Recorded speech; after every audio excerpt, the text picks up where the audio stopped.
मरुधरा की सियासत में उपचुनाव के बिगुल से पहले भाजपा ने सियासी शंखनाद कर दिया है। सूबे में अब 3 नहीं बल्कि 4 सीटों पर उपचुनाव होंगे। लिहाजा ऐसे में भाजपा ने छोटे चुनाव के बहाने बड़े चुनाव की तैयारी शुरू कर दी है। प्रदेश अध्यक्ष सतीश पूनिया तो सुजानगढ़ में कार्यकर्ता सम्मेलन के जरिए अपने अभियान की शुरुआत कर चुके हैं। तो साथ ही उन्होंने यह भी संकेत दिया कि इस चुनाव के जरिए पार्टी साल 2023 में होने वाले विधानसभा चुनाव की इबारत लिखेगा। इस बात को इसलिए भी बल मिल रहा है क्योंकि सुजानगढ़ दौरे के दौरान सतीश पूनिया ने अपना शक्ति प्रदर्शन किया। इसकी तस्दीक ये तस्वीरें भी करती है जिसमें तकरीबन 150 गाड़ियों का काफिला था। हालांकि पूनिया ने इस पर कहा कि ये तो कार्यकर्ताओं का प्यार है और उनके इस उत्साह को बनाए रखने के लिए वे हमेशा कार्यकर्ताओं के बीच रहेंगे, भले ही इसे कोई शक्ति प्रदर्शन समझे तो समझता रहे। पार्टी के करोड़ों कार्यकर्ताओं को साधुवाद दूंगा कि जिनकी ताकत के बूते पर हम सब लोग समय समय पर संगठन के कामों को भी और पंचायती राज के चुनाव को हम लोग ठीक तरीके से जीत पाए। आज बालाजी महाराज के शीश नवाकर ये संकल्प लेंगे कि तीनों ही उपचुनाव हम लोग जीतें। अंत्योदय और राष्ट्रवाद ये हमारा लक्ष्य है। इसको आगे लेकर संगठन को भी मजबूत करें और लोक कल्याण के काम के लिए हम लोग भगवान से कामना करें। इसी संकल्प के साथ मैं आज यहाँ से आगाज करूंगा। कार्यकर्ता मेरी ताकत बनेंगे और बालाजी महाराज का आशीर्वाद भारतीय जनता पार्टी के कार्यकर्ताओं पर हमेशा रहे, राजस्थान की जनता खुशहाल रहे, ये कामना मैं करूंगा।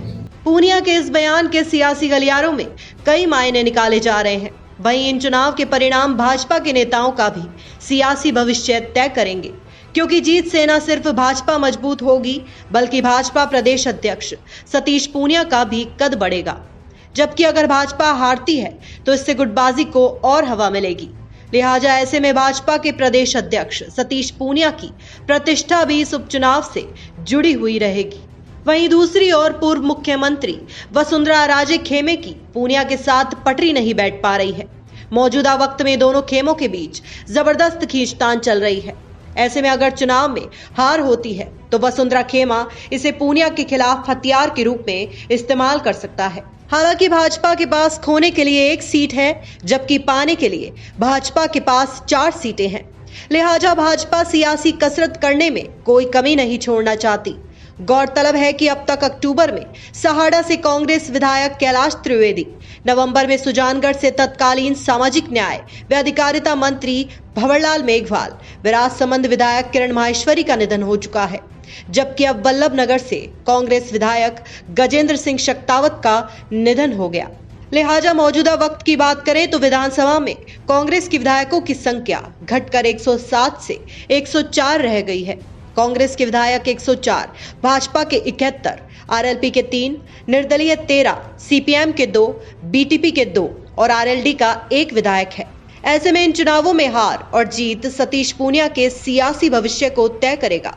लिहाजा पूनिया सियासी रथ लेकर निकल चुके हैं। अब यह चुनाव सिर्फ कांग्रेस और भाजपा की वर्चस्व की लड़ाई तक ही सीमित नहीं है, बल्कि यह चुनाव भाजपा में अपने कद को मजबूत करने का भी चुनाव है। ऐसे में आगामी दिनों में तस्वीर बेहद दिलचस्प होगी। Bureau report, the fact India.